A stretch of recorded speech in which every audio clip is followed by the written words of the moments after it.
নমস্কার, Meghnad news bulletin থেকে মেহেরা সঞ্জয়। এই রাতে এলাম কারণ আপনাদের জন্য কি বিষয়ে অবগত করার জন্যে না, আর কটা ঘন্টা দ্বিতীয় দফার আমাদের এই পশ্চিমবঙ্গের বিধানসভা নির্বাচনের ভোট গ্রহণ। অবশ্য আমার ভোট গ্রহণ হয়েই গেছে 23 তারিখ পোস্টাল ব্যালটে। যাই হোক, আপনারা যেসব নাগরিকরা রয়েছেন অবশ্যই ভোট দিন। দেখুন, পূর্ব বর্ধমানের যিনি ডিএম থেকে এসপি সবাই একটা আর্জি জানাচ্ছেন মানুষের কাছে যে সবাই ভোটটা দিন। এটা একটা বিরাট বিষয় যে ভোটটা দিন, অন্তত শেষের দিকে, মানে এই আপনার 10 নম্বরের নোটা আছে সেখানেও দিন। কিন্তু কেন দেবেন? যে কোনো একটা আপনার মনোমতো প্রার্থীকে দিন, বা হ্যাঁ, যদি হয় আপনার পছন্দের কোনো প্রার্থী যদি না থাকে তার জন্যে নির্বাচন কমিশন সেই ব্যবস্থাও করেছে। ভারতবর্ষ, হিন্দুস্তান একটা হচ্ছে যে বৃহৎ গণতন্ত্রের দেশ। এরকম গণতন্ত্রের দেশ সারা পৃথিবীতে একটাও নজির সৃষ্টি করতে পারেনি, যেটা এই ভারত, এই হিন্দুস্তান, যাকে টুকরো টুকরো করা হয়েছে পাকিস্তান, বাংলাদেশ, এইসব করে ভাবা যায়। যাই হোক, একটু অন্য প্রসঙ্গ থেকে এবার আসল প্রসঙ্গে আসছে। আর কটা ঘন্টা বেজে গেছে। এবার আপনাদের যেতে হবে ভোট কেন্দ্রে, ভোট দেবেন। তার আগে জানেন, যেটা হচ্ছে যে এই নির্বাচন কমিশনের বিশেষ সাধারণ পর্যবেক্ষক সুব্রত গুপ্ত এককালে আমাদের এই পূর্ব বর্ধমান তখন ছিল না, মানে বর্ধমান ছিল, জেলা ভাগ হয়নি, সেই টাইমে তিনি ডিএম ছিলেন। একটা অনবদ্য এবং ভদ্র ব্যক্তিত্ব, তার মতো ভদ্র ব্যক্তিত্ব দুটো নেই। এই সুব্রত গুপ্ত মহাশয় বর্তমানের জন্য অনেক কিছু করে গেছেন, যেটা অনেকে ভাবতে পারবে না। সিপিএম আমলে সেই জায়গাতেও তিনি কাজ করেছেন। আর আজকে তিনি কি নির্বাচন কমিশনের বিশেষ সাধারণ পর্যবেক্ষক সুব্রত গুপ্ত, যাকে ঠাঁই দেয়নি এই বর্তমান সরকার আর কি। যাই হোক, সে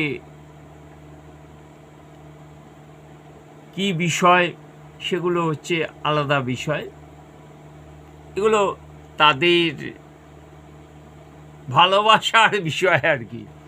কারণ হচ্ছে যে সবই তো যারা প্রকৃত মানে হচ্ছে যে কাজ করার লোক, তাদের ঠাঁই হয় না।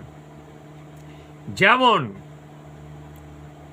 পূর্ব বর্ধমানের 32 নম্বর ওয়ার্ডের একজন কাউন্সিলর ছিলেন সমীর কুমার রায়, তাকে এই তৃণমূল কংগ্রেস কোনো যোগ্য সম্মান দেয়নি, বলতে গেলে তাকে মার্ডার করে দিল। ওকে বল মনসূত্রে যা জানা গেছে। করোনার টাইমে সেই সমীর কুমার রায়কে মার্ডার করে দিল, কি বলবেন? কোনো বিষয় আছে? তার নাম সইতে নেয় না এই দলটা, তার কোনো নাম নেয় না এই দলটা, দিয়ে ভোট ভিক্ষে করে বেড়ায়। যাই হোক, হ্যাঁ, যে কথা বলছিলাম,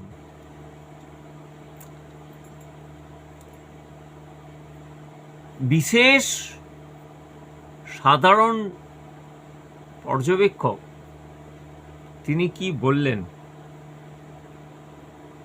হাড়মাতদের উদ্দেশ্যে? হাড়মাত এখন তৃণমূলের হাড়মাত, আগে ছিল সিপিএম এর হাড়মাত, এখন তৃণমূলের হাড়মাত।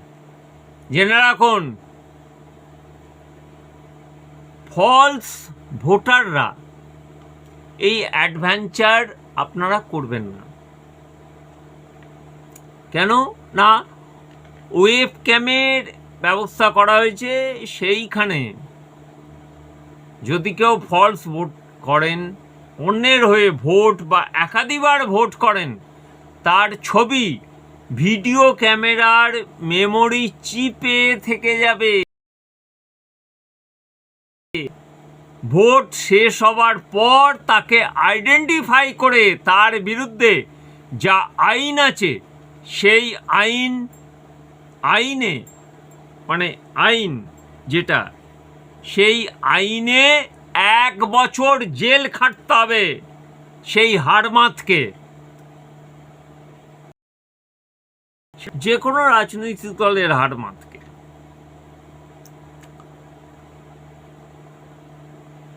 এর শাস্তি 1 বছরের জেল। এরপরে আর একটা গুরুত্বপূর্ণ বিষয়, যাদের নামে অ্যারেস্ট ওয়ারেন্ট আছে, যারা এখনো অ্যারেস্ট হয়নি, তারা তৈরি থাকুন অ্যারেস্ট হবার জন্যে। আর একটা বিষয় কি, যে গণ্ডগোল থেকে বিরত থাকুন, ভোট শান্তিপূর্ণভাবে করুন, এটা অনুরোধ জানাচ্ছে নির্বাচন কমিশন। বারংবার অনুরোধ করছে যে কেউ ফলস ভোটিং দেবেন না, কেউ কোনো কিছু নয়, সব কিছু অনুরোধ জানাচ্ছেন তারা। এবং পূর্ব ম্যাম শ্বেতা আগরওয়াল থেকে নিয়ে যিনি এসপি রয়েছেন, সবাই এই জায়গায় অনুরোধ করছেন, পুলিশ প্রশাসন থেকে নিয়ে নির্বাচন কমিশন, সকলে যে অনুরোধটা জানাচ্ছেন যে কেউ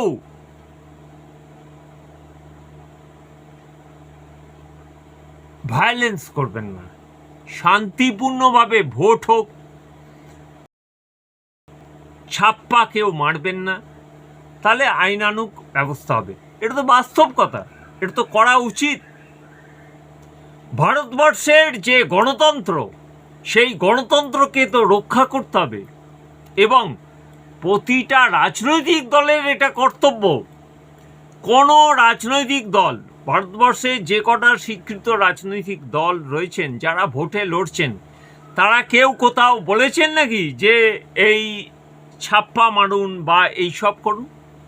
কারা করে? তাদের অতি সক্রিয় যেসব মানে হচ্ছে যে এই সমর্থক, তারা করে। নোংরামো কারা করে?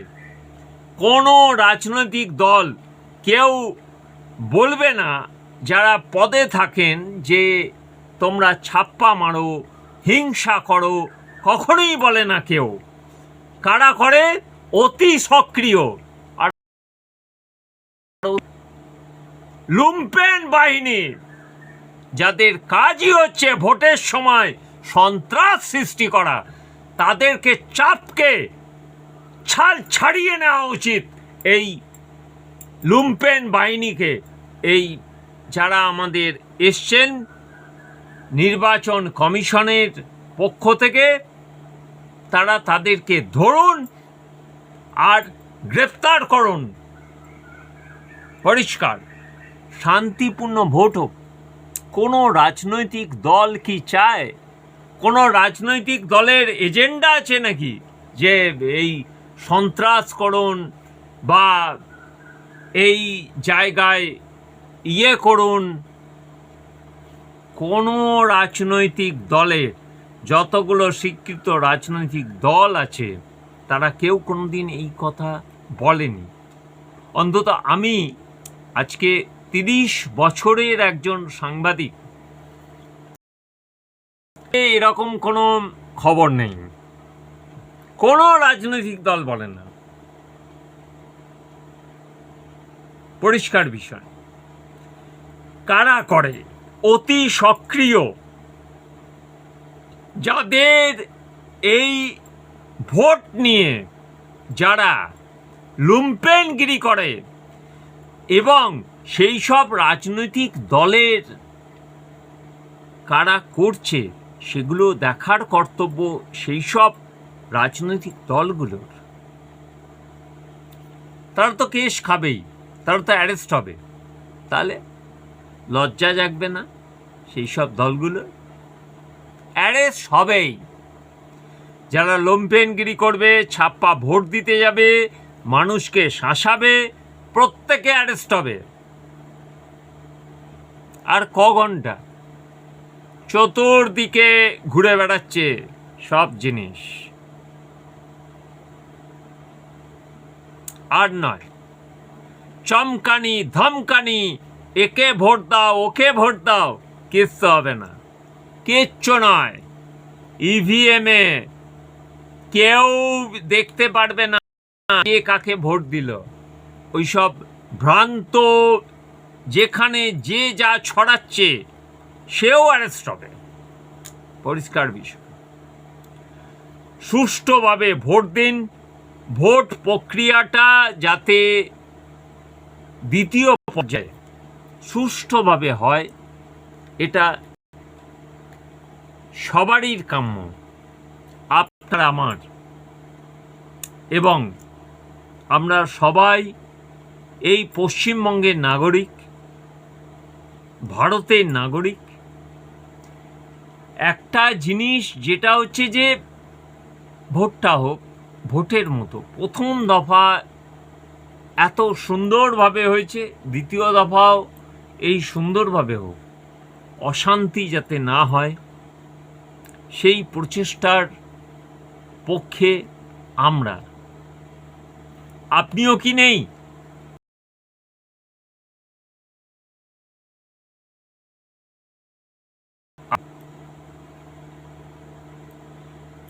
আমাদের পূর্ব বর্ধমানের যিনি ডিএম ম্যাম শ্বেতা আগরওয়াল বারবার প্রচেষ্টা চালিয়েছেন। অনবদ্য মহিলা, রিয়েল। তাকে আমি সবসময় স্যালুট করি যে ওই মহিলা একা যেভাবে প্রচেষ্টা চালিয়ে যাচ্ছেন, সত্যি গর্ব। এরকম ডিএম আমরা দেখিনি। আমার সাংবাদিক জীবনের যেটা হচ্ছে যে 30টা বছর অতিক্রান্ত হলো, সেই জায়গায় প্রচুর ইলেকশন দেখলাম, সব কিছু জিনিস, কিন্তু এই ম্যাম, ডিএম ম্যাম যেভাবে গড় রক্ষা করার জন্য লড়াই করছেন শ্বেতা আগরওয়াল জি, স্যালুট। জয় হিন্দ।